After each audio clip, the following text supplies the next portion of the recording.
So hello everyone, a very warm good morning to all of you. This is Samriddhi Sharma and welcome back to my YouTube channel. तो आज हम start करेंगे एक नया topic that is transcription.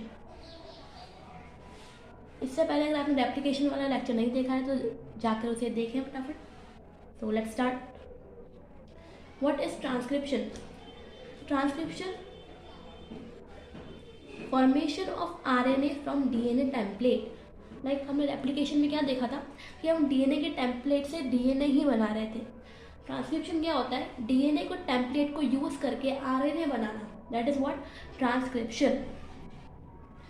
Second thing क्या है? And only a segment of DNA and only one of the strand is copied into RNA. मतलब like हमने डीएनए में देखा था कि हम डीएनए के दोनों स्ट्रैंड को रेप्लिकेट कर रहे हैं और दोनों स्ट्रैंड को पूरा पूरा रेप्लिकेट कर रहे हैं. बट ट्रांसक्रिप्शन में क्या होता है यहाँ पे कि जो डीएनए है उसका सिर्फ एक ही स्ट्रैंड हम ट्रांसक्रिप्शन के लिए यूज़ करते हैं और उस एक स्ट्रैंड को भी हम पूरा ट्रांसक्राइब नहीं करते हैं. उस पूरे स्ट्रैंड के भी सिर्फ एक सेगमेंट, किसी भी एक सेगमेंट से हम जो है आरएनए बनाते हैं. अब फिर आता है कि हम क्यों ऐसा करते हैं, हम क्यों दोनों स्ट्रैंड को क्यों यूज़ नहीं कर सकते. इसके दो रीज़न होते हैं. अगर आप दोनों डीएनए स्ट्रैंड को यूज़ करके आरएनए बनाओगे तो दो डिफरेंट टाइप के आरएनए बनेंगे और फिर वो दो डिफरेंट टाइप के आरएनए जब फर्दर ट्रांसलेशन करेंगे तो दो डिफरेंट टाइप के प्रोटीन्स बनेंगे. तो एट द एंड क्या हो रहा है कि एक ही डीएनए से दो डिफरेंट टाइप के प्रोटीन्स कोड हो रहे हैं. तो ये बहुत ज़्यादा कॉम्प्लेक्स हो जाता है, इसलिए हम दोनों डीएनए के स्ट्रैंड को यूज़ नहीं करते हैं. सेकेंड रीज़न क्या है कि अगर आप दोनों डीएनए के स्ट्रैंड को यूज़ करोगे तो दोनों स्ट्रैंड से जो अलग अलग आरएनए जो बनेंगे हमारे पास दो, वो दोनों आरएनए एक दूसरे कॉम्प्लीमेंट्री होंगे. ऑब्वियस ही बात है, कॉम्प्लीमेंट्री स्ट्रैंड को यूज़ करके अगर आप जो आरएनए बना रहे हो वो आरएनए भी तो आपस में कॉम्प्लीमेंट्री होंगे ना. तो वो कॉम्प्लीमेंट्री आरएनए में क्या करेंगे, आपस में बाइंड हो जाएंगे एक दूसरे से, डबल स्ट्रैंडेड आरएनए बन जाएगा. और डबल स्ट्रैंडेड आरएनए क्या होगा, ट्रांसलेशन में पार्टिसिपेट नहीं कर सकता, यानी कि प्रोटीन नहीं बना पाएगा. अब एट द एंड हम चाहते हैं कि इन सब चीज़ों से कि हम प्रोटीन मिले, जो करेक्टर एक्सप्रेस हो, तो प्रोटीन ही नहीं बन पाएगा तो फिर हम क्या करेंगे. तो इसलिए सिर्फ एक ही डीएनए के स्ट्रैंड को हम यूज़ करते हैं आरएनए बनाने में. ठीक है, मैंने बोला कि उस एक स्ट्रैंड का भी सिर्फ एक ही सेगमेंट हम यूज़ करते हैं डीएनए बनाने में, आरएनए बनाने में. तो डीएनए का वो सेगमेंट जिससे हम आरएनए बना रहे हैं उस सेगमेंट को हम क्या बोलते हैं, ट्रांसक्रिप्शन यूनिट. राइट, इधर आओ पढ़ते हैं. इधर transcription unit segment of DNA that is copied into RNA. यानी कि डीएनए का वो सेगमेंट जिससे हम आरएनए बनाएंगे उस पर्टिकुलर सेगमेंट को हम ट्रांसक्रिप्शन यूनिट बोलते हैं. आगे ट्रांसलेशन में एक और टर्म आएगी, ट्रांसलेशन यूनिट. वो ट्रांसलेशन यूनिट क्या होती है, segment of mRNA which synthesize protein. और ट्रांसक्रिप्शन यूनिट क्या होती है, सेगमेंट ऑफ डीएनए. ये ध्यान रखना कि डीएनए के सेगमेंट है.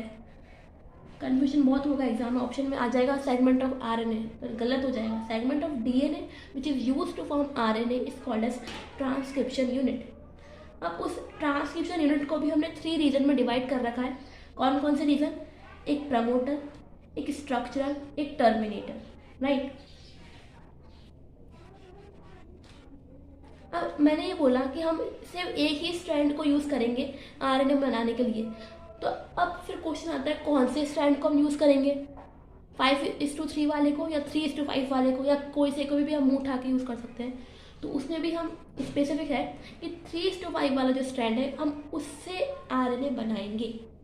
ये हमारा 3:5 वाला स्ट्रैंड है जिससे हम आरएनए बनाएंगे यूज़ करके. तो इस 3:5 वाले स्ट्रैंड को कुछ पर्टिकुलर नाम दे रखे हैं, like master strand, non coding strand, antisense and template strand. जबकि ये आरएनए बना रहा है बट स्टिल हम इसको क्या बोल रहे हैं, नॉन कोडिंग स्ट्रैंड बोलते हैं.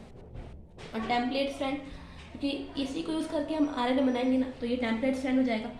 और जिसका अपोजिट जो इसका स्ट्रैंड है, 5:3 वाला जो स्ट्रैंड है, उसे हम क्या बोलते हैं, कोडिंग स्ट्रैंड. कोडिंग स्ट्रैंड उसको बोल क्यों रहे, जबकि इससे तो आरएनए बन भी नहीं रहा. तो फिर जब ये किसी चीज़ के लिए कोड कर ही नहीं रहा तो क्यों, क्योंकि ये जो प्रमोटर और टर्मिनेटर की जो पोजीशन है ये कोडिंग स्ट्रैंड के प्रेफरेंस में डिफाइन करी जाएगी। आप ये नहीं बोलोगे कि प्रमोटर जो है स्ट्रक्चरल जीन के 3' साइड पे है, नो, रॉन्ग हो जाएगा। आपको कोडिंग स्ट्रैंड के प्रेफरेंस में डिफाइन करना है, तो उसके हिसाब से जो प्रमोटर है वो स्ट्रक्चरल जीन के 5' एंड पे है। या एक और टर्म हम यूज़ करते हैं अपस्ट्रीम, क्यों? क्योंकि आप जो ट्रांसक्रिप्शन स्टार्ट करोगे वो यहाँ से करोगे, ऑब्वियस ही बात है, क्योंकि 3' साइड पे फ्री OH ग्रुप होता है, तो यहीं से आके स्टार्ट होगा पोजीशन। तो अब यहाँ पे अगर आप आओगे तो पहले क्या पढ़ रहा है? प्रमोटर, तो दैट जब पहले पढ़ता है तो अपस्ट्रीम बोलते हैं, जो बाद में वो डाउनस्ट्रीम। एक तरीके से ये टर्मिनोलॉजी सिंपल सी होती है, तो इसलिए हम बोलते हैं कि प्रमोटर जो है वो स्ट्रक्चरल जीन के अपस्ट्रीम पे है या फिर स्ट्रक्चरल जीन की 5' साइड पे है। कोडिंग स्ट्रैंड के प्रेफरेंस में हमें टर्मिनोलॉजी देनी होती है। वैसे टर्मिनेटर के लिए हम क्या बोलेंगे? Terminator is at downstream of structural gene, और we can say at 3' end of structural gene. ठीक है, क्लियर हो गई ये चीज़ें? तो पढ़ लेते हैं। प्रमोटर क्या है? प्रमोटर लोकेटेड टूवर्ड 5' एंड या अपस्ट्रीम ऑफ स्ट्रक्चरल जीन, ये हमने बोल दिया। सेकेंड है provide binding site for RNA polymerase. जैसे रेप्लिकेशन में जो रेप्लिकेशन करता था जो एंजाइम, उसका नाम क्या था? DNA polymerase. तो यहाँ पे जो ट्रांसक्रिप्शन करता है जो एंजाइम, उसे हम क्या बोलते हैं? RNA polymerase. RNA पॉलीमरेज बोल लो या DNA डिपेंडेंट RNA पॉलीमरेज का पूरा नाम होता है। कैसे? जैसे रेप्लिकेशन में क्या नाम था एंजाइम का पूरा? DNA dependent DNA polymerase. इसको आप कैसे समझ सकते हो कि DNA पे डिपेंड हो गया, यानी कि DNA के स्ट्रैंड को यूज़ करके DNA पॉलीमरेज, DNA बनाना। ट्रांसक्रिप्शन में क्या होना है? DNA के सेगमेंट को यूज़ करके हम RNA बनाएंगे, तो DNA dependent RNA polymerase, short form RNA polymerase भी आप बोल सकते हो उसको। तो RNA पॉलीमरेज जो है वो कहाँ पे आके बाइंड होता है? प्रमोटर पे आके बाइंड होता है और फिर ट्रांसक्रिप्शन स्टार्ट होता है। ठीक है। सेकेंड है structural gene. What is structural gene? तो ये पूरी ट्रांसक्रिप्शन यूनिट में जो बेसिकली RNA हमारा बनता है वो स्ट्रक्चरल जीन से बनेगा। Structural gene is the part that codes for RNA। ठीक है। थर्ड है terminator, located over 3' end of downstream, 3' end of structural gene and downstream. ठीक है। फिर क्या? Define the end of process of transcription. जैसे जब RNA पॉलीमरेज प्रमोटर में बाइंड होगा तब क्या होगा? ट्रांसक्रिप्शन स्टार्ट होगा, और जैसे ही RNA पॉलीमरेज टर्मिनेटर पे आ जाएगा वैसे ही RNA का फॉर्मेशन होना बंद हो जाएगा। इसलिए बोला कि जैसे ही यहाँ पे आता है RNA पॉलीमरेज, टर्मिनेशन हो जाता है। ठीक है। अब और भी चीज़ें हैं, लाइक प्रोकैरियोट्स के अंदर क्या होता है? 1 RNA polymerase catalyse transcription of all types of RNA। जितने भी टाइप्स के आपके RNA होते हैं, लाइक tRNA, mRNA, rRNA, उन सब का फॉर्मेशन सिर्फ एक ही RNA पॉलीमरेज से हो जाता है। बल्कि यूकैरियोट्स में क्या होता है? Clear cut division of labour होता है। कैसे? मतलब यहाँ पे mRNA तू बनाएगा, tRNA तू बनाएगा, rRNA तू बनाएगा। ठीक है। यानी जो RNA पॉलीमरेज फर्स्ट होता है वो किसको ट्रांसक्राइब करता है? rRNA को। rRNA भी कौन कौन से? सिर्फ 28S, 18S और 5.8S, ये सिर्फ 3 टाइप के rRNA को ही ट्रांसक्राइब करेगा। RNA पॉलीमरेज सेकंड किसको करेगा ट्रांसक्राइब? HNRNA, यानी कि हेट्रोजिनस न्यूक्लियर RNA। जो आपका मैच्योर mRNA होता है उससे पहले की जो उसकी फॉर्म होती है, स्प्लाइसिंग से पहले की जो फॉर्म होती है जिसमें एक्सॉन इंट्रॉन दोनों होते हैं, आगे पढ़ेंगे हम, उससे बोलते हैं HNRNA, heterogeneous nuclear RNA। RNA polymerase third किसको ट्रांसक्राइब करेगा? tRNA को, 5S rRNA को और SNRNA को। ठीक है।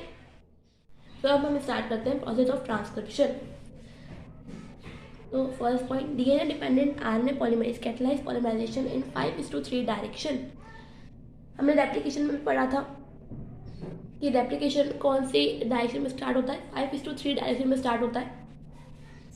तो वही चीज़ यहाँ पर भी है कि 5:3 डायरेक्शन में जो है ट्रांसक्रिप्शन स्टार्ट होता है। तो इसलिए हम कौन सा स्टैंड यूज़ करते हैं? 3:5 स्टैंड यूज़ करते हैं। तो 5:3 डायरेक्शन में क्या होता है? पॉलीमराइजेशन स्टार्ट होता है। कौन सा एंजाइम यूज़ करते हैं यहाँ पे? DNA डिपेंडेंट RNA पॉलीमरेज, जिसको हम शॉर्टली RNA पॉलीमरेज भी बोल सकते हैं। अगेन यहाँ पे 3 स्टेप्स होती है, इनिशिएशन, इलोंगेशन, टर्मिनेशन। इनिशिएशन कब होता है ट्रांसक्रिप्शन का? जब RNA पॉलीमरेज प्रमोटर पे आके बाइंड हो जाता है तो क्या हो जाता है? ट्रांसक्रिप्शन इनिशिएट हो जाता है। ठीक है। सेकेंड पॉइंट यहाँ पे क्या है? Ribonucleoside triphosphate act as substrate and provide energy. DNA application में भी हमने पढ़ा था कि जो डीऑक्सीराइबोन्यूक्लियोसाइड ट्राइफॉस्फेट होते हैं वो सबस्ट्रेट की तरह एक्ट करते हैं और एनर्जी भी प्रोवाइड करते हैं। सिमिलर चीज़ यहाँ पर है, बस यहाँ पे आरएनए बना रहे हैं तो यहाँ पर राइबोन्यूक्लियोसाइड है, ठीक है, जो सबस्ट्रेट की तरह भी एक्ट करेगा और एनर्जी भी देगा। सेकेंड आती है इलॉन्गेशन में। इलॉन्गेशन में क्या है? RNA polymerase facilitate opening of helix and continuous elongation. DNA application में हमने क्या पढ़ा था कि हेलिकेज जो है वो जो दोनों स्ट्रैंड है उनके बीच के हाइड्रोजन बॉन्ड को तोड़ता है और हेलिक्स ओपन करता है, एक फॉर्क फॉर्मेशन वहाँ पे होता है। तो जो काम वहाँ हेलिकेज ने किया था वही काम यहाँ पे कौन करता है? आरएनए पॉलीमरेज करता है। और नीट 2020 में क्वेश्चन भी आया था दैट हाइड्रोजन बॉन्ड को ब्रेक करने का काम ट्रांसक्रिप्शन में कौन करता है? और आंसर गया था आरएनए पॉलीमरेज। मैंने खुद ने वो आंसर गलत किया था क्योंकि मैंने ट्रांसक्रिप्शन पर ध्यान नहीं दिया। मैंने जैसे इतना पढ़ा breaking of hydrogen bond and मैंने हेलिकेज टिक कर दिया। इनफैक्ट बहुत लोगों ने गलत किया था वो, तो ध्यान रखना है। अगर पूछे रेप्लिकेशन में कौन हाइड्रोजन बॉन्ड ब्रेक करता है तो हेलिकेज, और अगर पूछे ट्रांसक्रिप्शन में कौन करता है हाइड्रोजन बॉन्ड ब्रेक तो आंसर आएगा आरएनए पॉलीमरेज, ठीक है। तो RNA polymerase hydrogen bond break करता है और हेलिक्स को ओपन करता है ताकि जो ट्रांसक्रिप्शन है वो आगे कंटिन्यू चलता रहे। फिर आता है टर्मिनेशन। टर्मिनेशन में क्या होता है?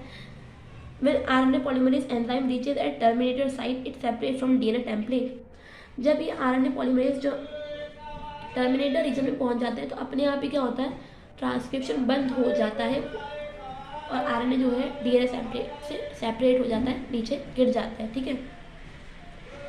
अब नेक्स्ट क्वेश्चन ये आता है कि ये तीनों प्रोसेस के आरएनए पॉलीमरेज अकेला करता है? आरएनए पॉलीमरेज इनिशिएशन कर रहा है, इलॉन्गेशन कर रहा है, टर्मिनेशन कर रहा है। आरएनए पॉलीमरेज ये जो स्टार्ट भी करवा रहा है प्रोसेस को और वो एंड भी करवा रहा है, तो ऐसा नहीं है। एनसीईआरटी में लिखा हुआ है clearly that RNA polymerase is only capable of catalysing the process of elongation. Its association with sigma और rho factor alter the specificity to initiate और टर्मिनेट। यानी कि आरएनए पॉलीमरेज जो है ओनली इलॉन्गेशन करता है। अगर हम स्पेसिफिकली देखें तो वो सिर्फ इलॉन्गेशन करता है। अगर आप आरएनए पॉलीमरेज के साथ सिग्मा फैक्टर ज्वाइन कर लोगे तो वो इनिशिएट करता है प्रोसेस को, और अगर आप आरएनए पॉलीमरेज के साथ रो फैक्टर को जोड़ दोगे तो वो प्रोसेस को टर्मिनेट कर देता है। क्लियरली लिखी हुई है लाइन, और यहाँ डायग्राम में भी हम देख सकते हैं ये हमारा आरएनए पॉलीमरेज है और ये रहा सिग्मा फैक्टर। तो जब आरएनए पॉलीमरेज से सिग्मा फैक्टर आके जुड़ा है तो क्या हुआ? प्रोसेस स्टार्ट हुआ है ट्रांसक्रिप्शन का। यहाँ पे आरएनए पॉलीमरेज अकेला। फिर इसी आरएनए पॉलीमरेज से जब ये रो फैक्टर आके जुड़ गया तो क्या हो गया? टर्मिनेशन हो गया ट्रांसक्रिप्शन का, ठीक है। This is all about today's lecture. Bye bye, take care, love you all.